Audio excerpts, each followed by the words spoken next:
Good morning. This is going to be a fairly brief session. It's 45 minutes.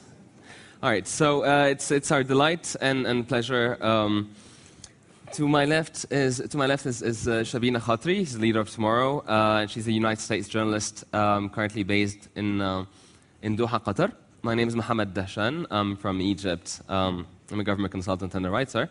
And we have the distinct pleasure of having with us today Ribal Al Assad, who is the founder and director of the Organization for Democracy and Freedom in Syria. And he currently lives in Britain in exile since he's been a child. Now, this session, with your permission, will go as follows. It's a pretty brief session, it's 45 minutes. So it will begin by Shabina and myself asking questions to Ribal, and then, hopefully time allowing, we will take a couple of questions from the floor. Now, if I may start. Ribal, it's very good to have you here. Thank you for coming. Shabina and I were discussing what the first question should be, and we decided to outsource that to our friends in Syria. So we asked our friends, what should we ask Ribal Al Assad? And I must say, 4 out of every 5 questions had to do with your father, Rifat Al Assad, and his alleged involvement in the massacres of Hama, which left tens of thousands of people dead in Syria. Had to do with your last name, etc. So I know that you deny and that you are very keen on proving your father's innocence in that, and that's not my question. My question is this. How credible are you to people in Syria right now, if this is what their concern is when they first hear your name? Yes, thank you very much. It's a great pleasure to be here and be amongst so many distinguished leaders of the future and leaders of today, actually. First, I would like to explain one thing and to make one thing very clear. My father, yes, was part of the regime at that time. But in the 70s, as a lot of people don't know, since the 70s, my father was the only person in Syria who was calling for democracy. He had the Al Fursan magazine, which used to talk about democracy in every edition, which used to talk about how important is democracy. He was not, again, I repeat, he was not part of what happened in the Hama incidents, because my father at that time was head of the higher education in Syria.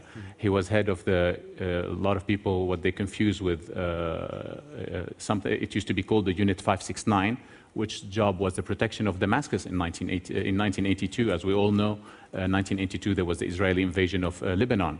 And the Unit 569's responsibility, it used to act as the presidential guards, because the presidential guards were not formed yet. They were only formed later in the late 1983, 1984. So, and we also had, as you know, internal trouble with the Muslim Brotherhood, who were an extremist group who chose arms to go against the state and against the citizens. So it was very unwise, I think, for these units who were acting as presidential guards to protect, and their job was to protect the capital, Damascus, to go 200 kilometers outside of Damascus, to Hama, and leaving the capital while we were under threats from foreign enemies, which was Israel at the time, and we were also had problems internally with the Muslim Brotherhood. But when you talk to people in Syria, when people in Syria talk about you, are they capable of looking past your family ties? I mean, you are Bashar al-Assad's first cousin. And are people able to look past your family ties and listen to your message, or does that affect your credibility? No, most people, actually, a lot of people know that the regime at that time, when my father left Syria, they tried to blame everything on him. The regime entered into dialogue with the Muslim Brotherhood. And they needed scapegoat, as Patrick Seal says, rightly in his book. He said they needed a scapegoat, and they had to blame everything in the country on Rifat, because they didn't want him to stay in the country. They had a certain agenda. They didn't want to move towards democracy and freedom. And as you know, he was calling for Syria to get away from Iran. He was calling for Syria to get away from the Soviet Union. And he was at that time seen as a traitor. And he was called a Western agent. And they had to get rid of him. And this is what happened in 1984 when they said, when there was a conspiracy saying that the president, the late president, my uncle Hafiz Assad, was ill, which was not true. And they did all this conspiracy to try to get rid of him, and they did, and he left the country since 1984, and as you can see, nothing has changed. Corruption is much higher today in Syria. There's a lot more economic problems in Syria. We have a huge rise of extremism in Syria. And you've seen how they've been acting lately. They haven't shown any restraint, in fighting against those civilians, those peaceful demonstrators. And this is exactly what it is. Okay. We will go back to the subject of Syria. We'd love to hear your thoughts on that. But let me take a wider view of the Middle East. I know you've been following the current events, and you've commented and written about that largely. If we look at countries such as Tunisia and Egypt, where the dictator is down, the revolution seems to be over, we have a finish date, but yet a lot remains to be done. In your view, how can we cement those gains that were acquired in those countries and avoid a backtrack to dictatorship? How can we not fall back in old patterns, but maintain our gains and move forward from that? I think the main important step was taken by the people, the free people of the Arab world today. They were able to break the barrier of fear, and there's no way back. That's to make sure those people will never go back to the way they used to live before. They broke they broke the barrier of fear. They were able to get rid of their dictators, and it's impossible. It could only go forward today.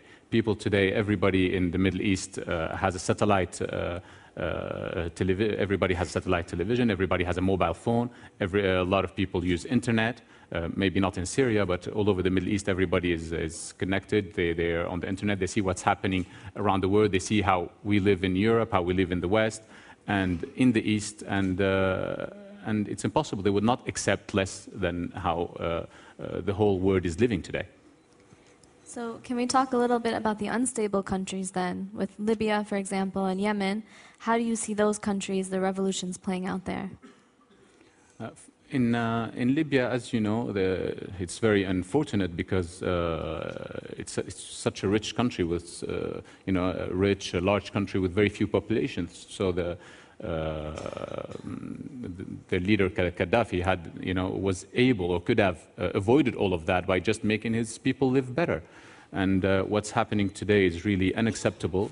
It's it's appalling that you have somebody who's just grabbing to power, who just doesn't want to, he doesn't want to leave, and he's ready to get rid of all these people just for him to stay in power.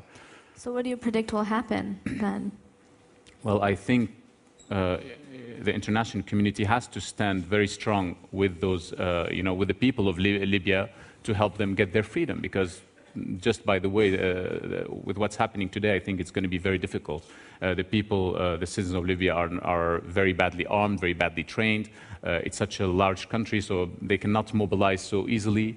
And as you've seen, Gaddafi has a lot of money. He has he was able to bring a lot of mercenaries from Africa and other places to kill his own people. So the international community has to take a stronger step and help the Libyan people in every way possible. So with regards to that, I live in Qatar, and it's been very interesting to see how involved Qatar has become in the Libyan revolution and in some other revolutions during the Arab Spring. So do you see more Arab countries getting involved? Should more Arab countries get involved in these Arab revolutions? I mean, some countries, yes, should get involved, but of course we want the democratic, or the countries that were able to get, to this stage, to break through, to get involved, like Egypt and Tunisia. But of course we're not going to ask dictator countries to come and help, or intervene in other countries. That would be the complete nonsense. For example, in Yemen, as you've seen what's happening, I'm sure that Iran has a hand in it. Again, in Bahrain, I'm sure also that Iran also has a hand in it. Everybody wants change in those countries, but we don't want also that we to fall into the trap of the Iranian regime, who just using whatever is happening for their own, so that they would get more power in the Middle East and in the area. Okay, and then going back to Syria, how involved do you think Arab nations should be in helping the people of Syria with their revolution.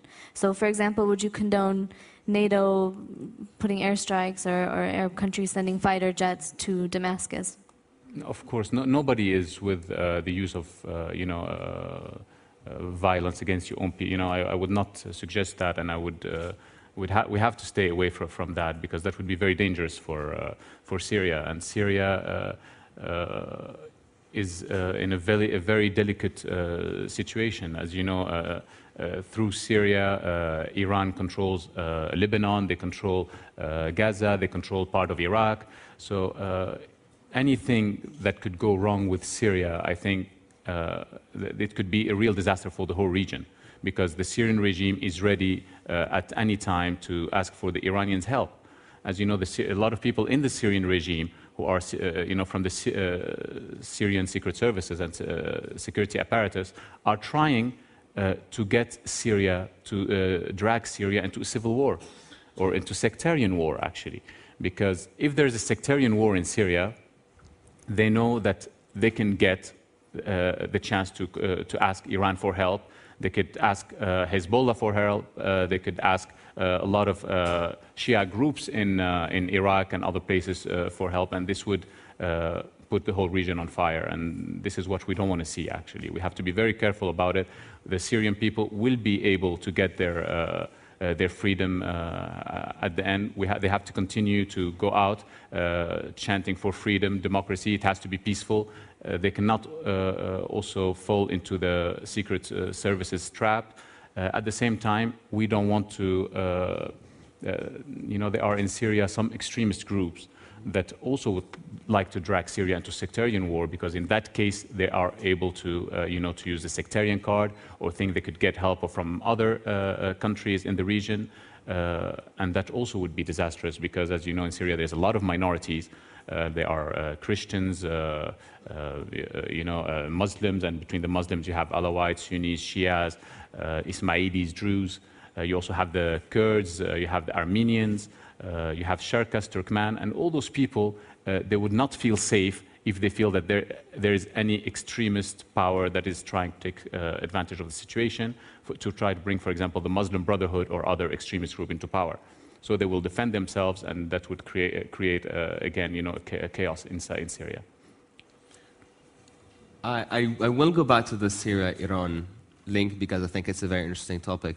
But I want to take you back to an answer that you said earlier when you talked about other countries' involvement, and he said, well, not dictatorships, but countries that have achieved level of democracy, and you mentioned, well, Tunisia and Egypt.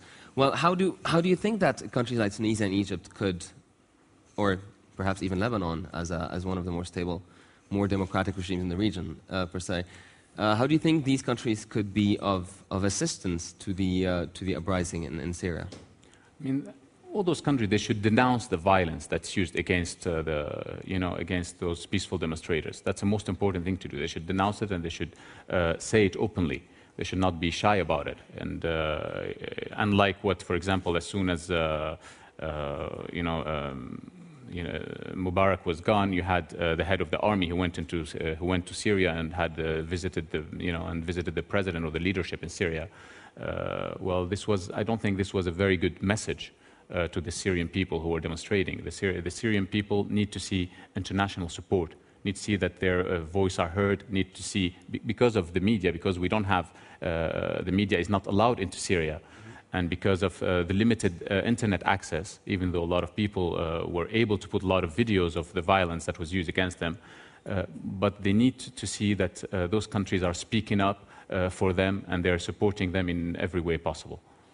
But besides speaking up, do you think that, I'm really thinking out loud here, but is logistic support to the revolutionaries in Syria, as was done for the revolutionaries in Libya? I reside in Cairo, and a lot of that goes through Egypt, so I get to see how that looks like. But so that logistic, financial support, etc., to rebels in Syria, do you think that would be a good idea, or would that only make the problem worse? No, that would be extremely bad, because you just use the word rebels. People are not those people. Yes, they're revolutionaries, but they should not be given, as I said, they should not be given arms. As soon as you give them arms, you are giving legitimacy to the regime to fight back. You know, so, and as long as people could go in the street peacefully and demonstrate, and we are able to show the world how badly the Syrian regime is treating those people, then the regime will lose its legitimacy and will finally be isolated. And as you've seen, there were sanctions lately by the European Union, which I welcome, you know, against Syrian officials and by the United States of America. And those, the regime would not be able to hold this pressure very long. This is why they would like to move to see, you know, an armed rebellion or any other thing so that they would get legitimacy to fight back. But do you think that people can hold out longer than the regime? I mean, they've detained thousands of people, they've killed, I don't even know what the death toll is now. I mean, can they just keep going out in the street with no weapons, no protection, and chanting? The will of the people will not be broken. The Syrian people are very strong today. They're very dedicated to their cause. And whatever is happening, people are becoming, whenever a person dies, people are going even stronger and in larger numbers in the street. And I'm sure you've noticed when they first started, there were only a couple of hundreds, and then there were a couple of thousands, and they were in one city, then it spread to 2 cities, then 3, and now it's all over Syria. The demonstrations are taking place everywhere. Because as you know, nobody will accept when you have a cousin, a neighbor, a father, a son, a sister who passed away. Nobody will accept that, and nobody is going to go back home until there's a regime change. Right. Let me go back to Syria and Iran. If you are talking about isolating the Syrian regime, but we know that Iran will remain in many ways a lifeline for the Bashar al-Assad government. How do we, as in the rest of the world, address that? And how, more importantly, how do you perceive Syrian-Iranian relationships in the post-Bashar Syria? Yeah. At the moment, you know, Iran is very careful not to lose Syria. Because Syria for it is very important. If they lose Syria, they're isolated. You know, they won't be able to help other extremist groups in the area. They are not able to have control over Lebanon. They wouldn't be able to have control over Gaza anymore or the western side of Iraq. So, for them, they're just waiting for the right, you know, occasion for them to go in and help militarily or any other way to help Syria. At the same time, you have countries in the area. The problem is that they are going into the trap. I mean, they are falling into the trap of the Iranians and the Syrian regime, and it's very unfortunate. A lot of Arab media who are not, you know, they are talking about sectarian issues. They're taking this fight into, they're making it into a sectarian issue. I'm sure you've seen a lot of countries, even in the Gulf. You know, are talking about, for example, the media like Al Arabiya and the Sharq Al Awsat and others. They're all talking about, you know, they're making Alawites, Sunnis, a minority governing a majority, which is not true. First of all, this is not true because in Syria, it's not a minority who's governing a majority. You know, in Syria, there are few people in the regime who are from all sects and all region. You have you know, ministers, you have a head, you know, you have people, officials who are, you know, you have Alawites, but you have also Sunnis, like the vice president is Sunni. You have head of secret services who was the head of secret services in Lebanon, Rustam Ghazali, who's a Druze, and he's now responsible in Daraa. You have Atif Najib, who's a Sunni, who was the person who started the violence in Daraa, actually, and he's a cousin of Bashar. And you have Hassan Turkmani, who's also a Shia. So you have people you have specific people. You have, it's not the whole regime. It's not a sect who's controlling, you know, the Syrian, the Syrian government. But on the other hand, those people are blaming it on a certain sect. They're saying, you know, everybody is calling on many television channels, even one that is based in Egypt, called the Safa television channel, calling on every day for a jihad against the Alawites, calling a jihad against infidels, which is inappropriate. Is that a Syrian channel that broadcasts from Egypt? It's Saudi people, but it's based in Egypt. Okay. Saudi clerics and others.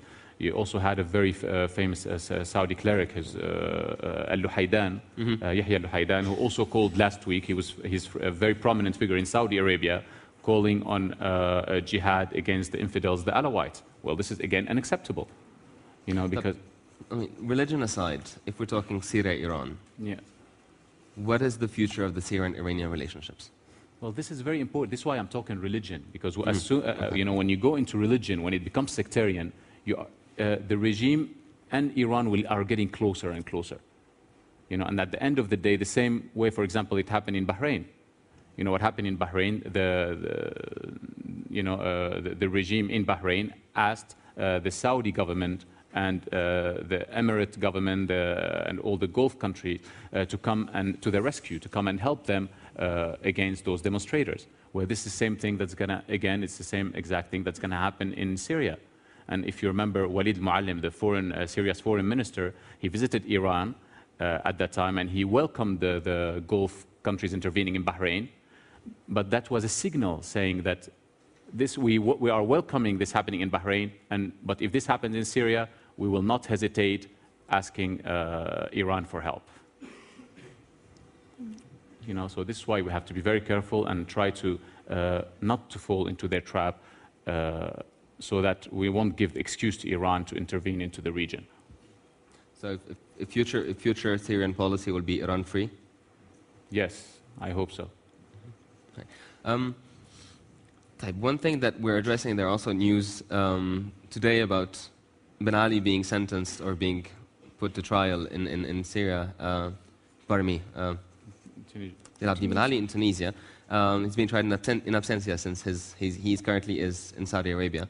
Whereas Hosni Mubarak is under what they politely say house arrest, basically avoiding to put him personally in prison. So if we're talking about justice and retribution, because the people of Syria have a lot of grievances against Bashar al-Assad and his friends. So should Bashar al-Assad get the Ben Ali exit or the Mubarak exit? Should he be allowed to leave the country and live happily ever after in a compound in Saudi Arabia, or should he be put to trial in Syria? There's two things. First of all, we are still giving Bashar al-Assad a chance. He has a golden opportunity today to move towards democracy and freedom, and be the first person who was able to bring democracy to Syria. You still think he can? We are giving him a chance. I personally think that it's very difficult, because there are people around him, from his family and people around him, who cannot see any change happening. Because any change would mean that those people around him would lose their interests, and any change around him would mean that those people would be brought to justice. So those people would do anything possible to stay in power. And it's going to be very difficult for him. But at the end of the day, he's responsible, because he's the president, he's the head of the Ba'ath Party, he's the head of the army. At the end of the day, he's going to be blamed for everything. So he has to have the courage and to come out and say, I tried my best for those 11 years. I wasn't able to do anything because those people around me are stopping me from, moving forward. And I'm joining my people against those corrupt, this corrupt gang or whatever you could call them. That's the only way I think we could move forward, even though it's going to be dangerous for him, but at the end of the day, he has to have the courage to do it. Would the people accept that, you think, after all of these deaths and detentions? Would they just forgive him and move on? I think up till today, people are not sure. They're still asking him. They're giving him a last chance. And people are calling on him, even if you could see those on Facebook, the Syrian Revolution page on Facebook. They are saying that we are giving you a last chance. We are going to give you a chance. We're giving you 6 months to move forward and change everything. But until now, nothing has happened. We are hopeful. We cannot be anything but hopeful, because if not, as I said, it's going to be a disaster, and it's going to be a disaster in the whole region. So hopefully, let's wait a bit more, and hopefully things will change. So when you say giving him a last chance to turn things around, are you thinking that Bashar could remain in power for a while longer while fixing things? Because my understanding is that people want him out and want him out now. So it seems to us, at least. Yes, but do you think there's room for him to remain in power and fix things? No, to remain in power, that's of course not. He's going to remain in power until the next elections, which he will have to call in 6 months or a year. maximum, and then he will, that's it. Then if he says, as he always says, the people love him and he loves the people, then if we have a free democratic election, we'll see how much he's loved by the people. The democratic elections is the way out. I think so. Okay, and then on a personal note, if you're confident that the people's will prevail and the revolution will end at some point in time, what do you see your role being in Syria? Would you go back? Would you try to assume a leadership role there? No, actually, I'm there. I was exiled when I was 9 years old from Syria. I just went back shortly to short visit in 1994. The regime has, at that time, tried to assassinate me in the Damascus International Airport. So I left again, I went to Boston, I came back in 97, and I had to take care of our family's charity from 97 to 99 when my father left Syria again. And in 99 I left again to see my family in Spain, and the Syrian regime came and bombed our house, with gunships, helicopters, everything, and tanks. And they bombed your house? Yes. And at the time, it was disaster because there wasn't any media around.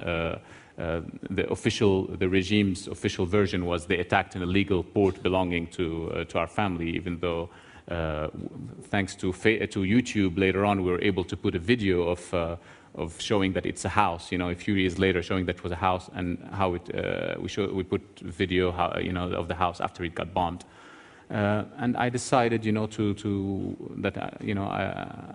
that this is me being the nephew of the late President Assad at the time, and this is what me as I have suffered from this regime. So could you imagine what those people could do to normal citizens in Syria, to the other citizens? I'm sure they will treat them. They will not hesitate to do much worse. This is why whatever this is the official version of the regime today saying things, I don't believe any of it. Saying they are extremists or they are this. If they are extremists who are doing attacking civilians or who are killing soldiers, why don't you allow the media to come into Syria and see for themselves? And I'm sure the media will help you because nobody is really fond of extremism or in the West. But again, because they don't want the truth to come out, and it's very unfortunate. But hopefully things will change very soon. So would you go back? Of course, it's my country. I would love to go back. Who doesn't love to live in his own country and to see it becoming better and becoming part of the international community? But I just want to have. I just want to be living, free in a democratic country. Is all what I wish for, in a peaceful country where my baby son could grow up, and it's all what I want. And would you want a leadership role in the new government? No, really, I'm not interested in that. No. I love my freedom too much, I think. All right. I think we have about 15 minutes, I believe, for questions from the floor. I'm quite sure that there's a number of questions everywhere. All right, let me start with the gentleman here, please.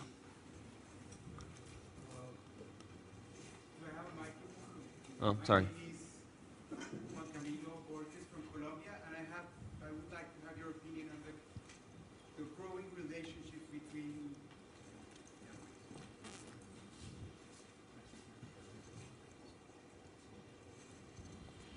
Hello, my name is Juan Camilo Orquez from Colombia, and I would like your opinion on the growing relationships between Iran and Venezuela and Bolivia and Ecuador, and this instability that has brought to the Latin American region.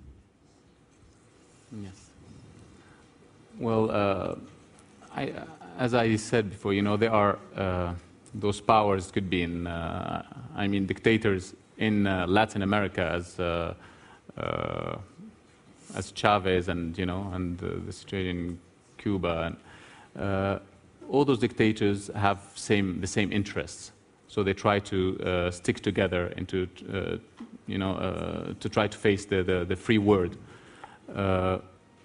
But at the end of the day, the relationship between Iran and Venezuela is not going to affect much, because they're very far, geopolitically. They're not next to, they're very far from each other.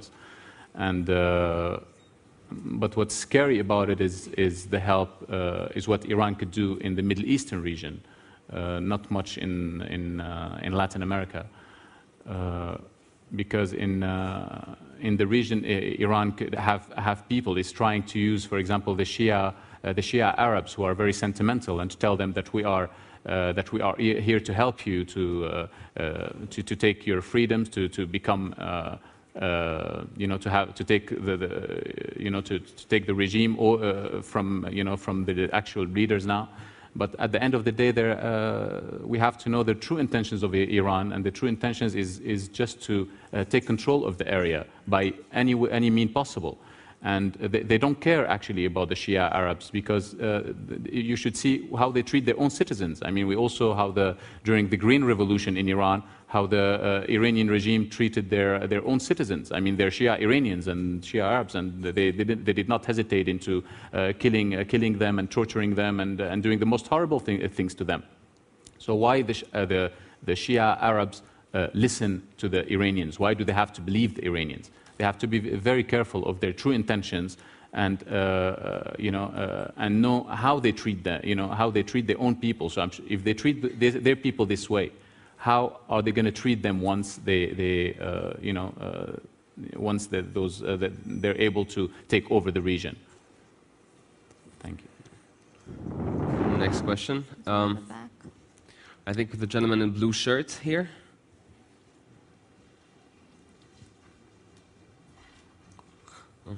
I'm sorry, I keep sending you around with a mic.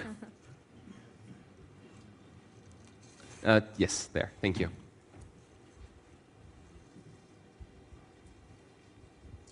Hello, my name's Andrew Radin. I'm from MIT.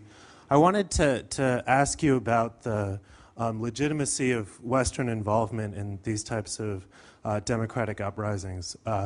You criticized any type of violent intervention, but you approved of sanctions. I guess I wonder what type of involvement you think would be legitimate in Syria or in other uprisings, and how the West can best help these countries. Thanks. Yeah, thank you. Any sanctions that do not affect the Syrian citizens, I welcome any sanctions that do not affect the Syrian citizens and their daily lives, because any other sanctions than on officials would affect the Syrian people. I'm sure the leadership are not going to be eating less or driving less cars or having less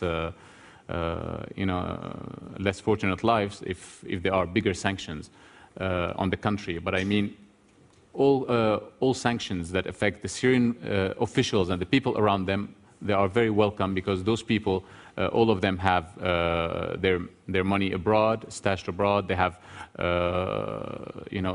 they want to travel abroad. They don't want to be locked in Syria, and they're very worried. I know personally that they are very worried about any sanctions against them. And this is very legitimate. I think that the international community should support the Syrian people in every way possible, and this is a very positive step that they have taken until now. Hi. Behind Aaron, there's a gentleman over there. Sorry, where's the mic? Yes, thank you. Hello? Can you hear me? All right. My name is Shmolek. I'm from Israel, so I obviously have a very personal vested interest in the kind of issues you're discussing, and I'm perfectly sympathetic to the vast majority of the things that you say. I guess I wonder a bit, though, coming up also with the other points raised so far, there seems to be a slight disjunction between two threads of the things that you're saying. So on the one hand, we have a excuse me. On the one hand, we have a very grim picture that you're giving of the regime, which I think most people in this room would see as a very realistic picture of basically atrocities. But on the other hand, you seem extremely reluctant to endorse any sort of aggressive intervention, especially by the West, against what's going on in Syria. And I wonder whether these two things really fit together, because it seems to me that at the bottom you're advocating some sort of almost Gandhi-like resistance to the regime, which might be perfectly noble, but I just wonder how feasible it is, on the one hand. And on the other hand, if you look at a regime like Libya and what Gaddafi has been doing in Libya, I think most people in this room would not object to the kind of action that NATO, the United States, for instance, has led. There is no doubt whatsoever that the United States, could have stopped genocide in Rwanda in the 90s. If kind of pictures you're drawing out in Syria could develop into such proportions, why not? Why not step in? Yes, the situation in Libya is a bit different than in Syria. In Libya, Gaddafi has used mercenaries from Africa to come and invite them to kill his own people. So this is why the Libyan people, the Libyan revolutionaries, accepted the intervention of NATO. But trust me, if Gaddafi had not invited any mercenaries, I don't think the Libyan people would have accepted any foreign involvement. Even with Gaddafi inviting the mercenaries, still the Libyan people and the Libyan opposition and revolutionaries have not accepted any ground forces from the international community to come and help them, because that's the way the Arabs are. They're very proud people, and they think they'll be able to take care of it by themselves. And I'm sure if there weren't any African mercenaries, the Libyan people would have already gotten rid of Gaddafi. But these are the facts. Sorry, I'm going to interject. So if the Syrian people, if things got so bad that they actually wanted outside help in military aid, would you get behind that because the Syrian people are asking for it? But the Syrian people, they will not ask for, this is what I said, they will not ask for any foreign intervention because they know how bad it would go. But if they continue the way they are, and if the army is able, until now you have to see exactly how things evolved in Syria.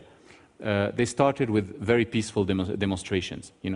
The Syrian regime couldn't take it anymore. They played every game possible. Their secret services and security apparatus were shooting at those demonstrators, were killing those people. They started blaming it. They had some elements of extremists, of course, which the Syrian secret services control, that they were sending to do acts of violence against demonstrators.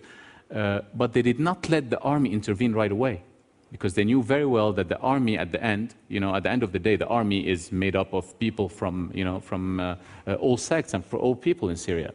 So they started using, the tactics of sending messages, and they even started using the, Facebook and others, trying to show how the extremists are attacking those civilians, and how the people, the civilians, are the ones asking for the help of the army. And they kept this, for example, sending SMS to the Syrian television channels, saying, we would like the intervention of the army. There were thousands of SMS every day on the Syrian television channel. We all know that not one SMS could go on the Syrian television channel if it's not approved by the regime. So we know, you could understand where the tactic is. So they wanted to show, to prepare a scenario that there are extremists that are coming, attacking all those civilians. There are extremists backed by other countries, and that came in, infiltrated, that came in from Jordan and other countries to start an uprising, an armed uprising against the regime. And only at the end, when they were able to get to that point, they called into the army. Like the army, saying the army are the people that could get rid of those extremists. But if people don't stop and they continue on demonstrating peacefully, at the end of the day, the army and anyone else would not accept to shoot their own people. I mean, who's going to be faced with his brother or his cousin or his father or his mother? How could they be faced in shooting their own people? This is impossible. You're facing your own cousin. Sorry? You're facing your own cousin, though. Yes, but I'm not shooting at him, and I will always refuse to carry arms against anybody. Pardon me, I will be the undiplomatic moderator and reformulate that question. Is there any point where you believe intervention will be necessary in Syria? Or is it none, never? Military intervention? Yes, foreign intervention. I think it's the worst thing that could happen, because it would not stop. I think it would be the start of a regional war. And we all know it, and this is what the regime wants, this is what Iran wants, and this is what all other groups, Hezbollah, Hamas, they all want that. Okay, so that's a categorical no. That's categorical, impossible. Okay. Thank you. All right, let me move shift to that side of the room, perhaps. Any further questions? There's one there. Sama, over there. I can't see anything. Yes, I have, yes, the lady in the scarf. And then the gentleman behind her. There we go. Thank you for your insights and your courage to step up. I was just wondering, are you a lone soldier in this pursuit, or are there others in the regime and indeed the family who are supporting your position in line, albeit covertly? And what is the likely scenario for Syria in the coming months? I mean, what is likely to happen? We're seeing, refugees fleeing now to the North Lebanese border. We've just touched upon the issue of intervention. What's likely to happen? Yes, thank you. Well, actually, no. We have, as you know, we have a lot of support in Syria. My father has a lot of support in Syria, in the army, in the educated people, between the Christians, the Alawites, the Druze, all part of society. Of course, but the extremists, which they are enemies, and we have to admit that, because we are not very fond of extremism and anywhere. And we will continue to challenge it everywhere.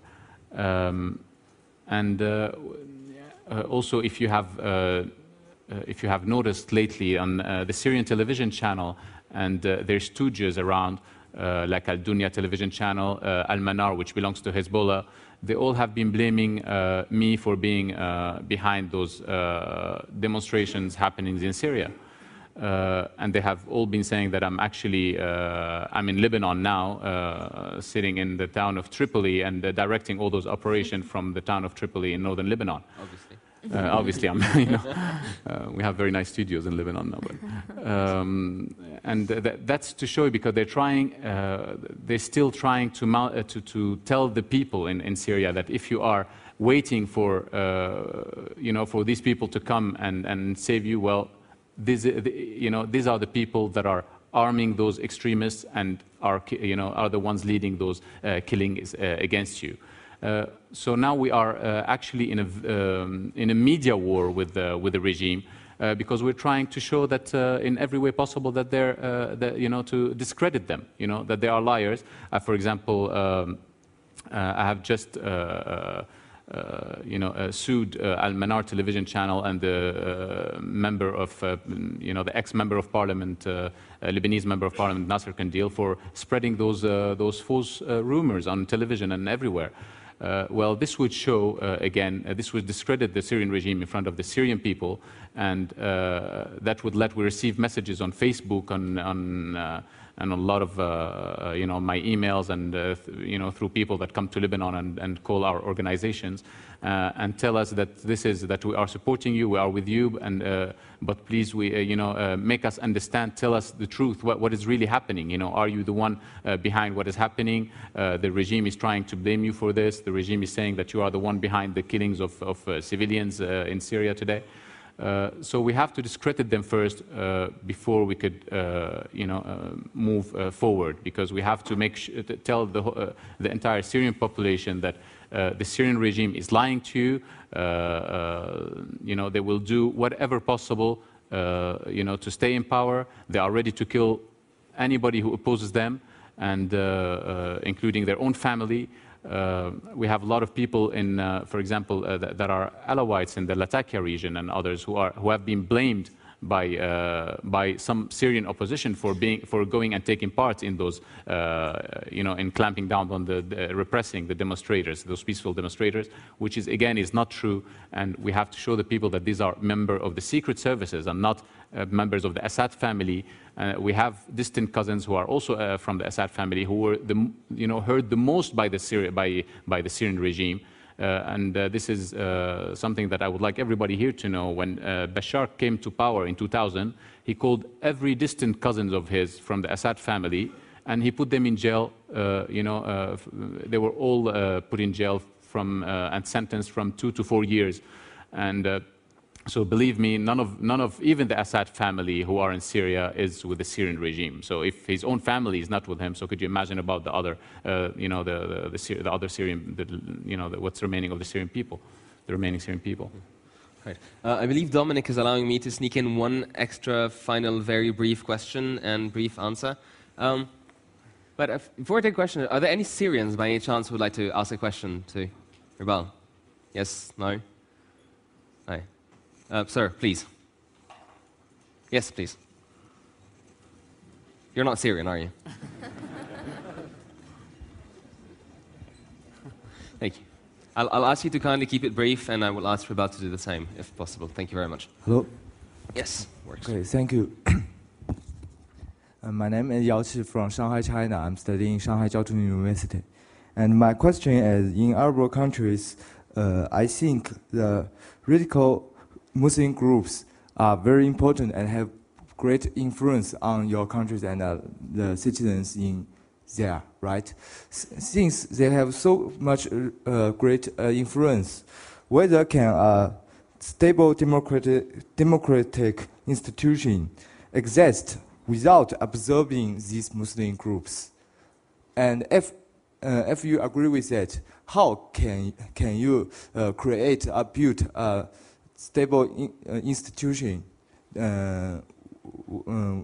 while you observing these groups? I mean, why you say human rights, democracy, something like that? That seems you have an attitude to against these groups, right? If you insist doing these things, I think these Muslim groups will be against to your movement. So how can you change this situation? Thank you. Yes, thank you. Well, you have to know something. People in general in the in the Middle East or in the Arab world, Muslims are not extremists. People become extremists because of dictatorship. Because when there is a dictatorship and people have no hopes in their future, when people cannot complain about what's happening to them, when people cannot say, we are hungry, or this person in the government is corrupt, what do? Those people tend to go to find themselves in mosques and asking for God's help. And this is where you find a lot of people in, a lot of, extremist imams or other waiting to recruit those people and to tell them that, the only way for you to is to join God and to become more extremist. This is an infidel regime, and we have to fight them, and we have to, and if you die doing that cause, you will go to paradise, and you will have a palace in paradise, and all of this. And the problem is that if that person doesn't have any hope on earth, so at the end of the day, he's looking for hope, for somewhere else. And this was the sad thing about it. This is why we want democracy today, and it's very important that we have democracy. In the 50s, for example, there used to be a kind of democracy in Syria, and the Muslim Brotherhood did exist at that time, but they didn't have more than 2 seats in parliament. So the Arab people in general, when they have something to look up to and something that they look forward to, they're not certainly not they wouldn't have time even to go and become radicalized. This is the last thing that people want. You have a lot of people, Muslims who live in the West, and and they're not ready. They have to go to to their daily lives. They have to support their children, their family. They have to wake up to go to work. They have to pay for their car, for their house, for other things. So people are not really looking to that. The only thing that makes people radicalized are those dictatorship regimes, and this is why we have to get rid of them as soon as possible.